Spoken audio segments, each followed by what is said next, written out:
मुक्ताईनगर तालुक्यातील कोथळी येथील bus stand परिसरात अवैध देशी विदेशी दारू विक्री सुरू असल्याचा आरोप नागरिकांनी केला। या प्रकारामुळे गावातील वातावरणावर परिणाम होत असून अल्पवयीन मुले सुद्धा व्यसनाच्या आहारी जाण्याची भीती नागरिकांनी व्यक्त केली आहे। ग्रामस्थांच्या म्हणण्यानुसार अवैध दारू विक्रीमुळे अनेक कुटुंबावर आर्थिक आणि सामाजिक संकटे ओढावली असून काहींचे संसार उद्ध्वस्त झाल्याचंही नागरिकांमध्ये बोललं जात आहे। या दारूच्या व्यसनामुळे काहींना आपला जीव गमवावा लागल्याचा दावा देखील ग्रामस्थांकडून करण्यात येतोय।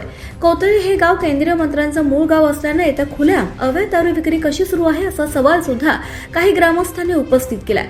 तसंच या प्रकरणात राजकीय दबावामुळे कारवाई होत नसल्याचा आरोप काही नागरिक करतात। या अवैध देशी विदेशी दारू विक्री विरोधात पोलीस प्रशासनाकडून ठोस कारवाई केली जाणार का, याकडे आता संपूर्ण गावाचं लक्ष लागलंय।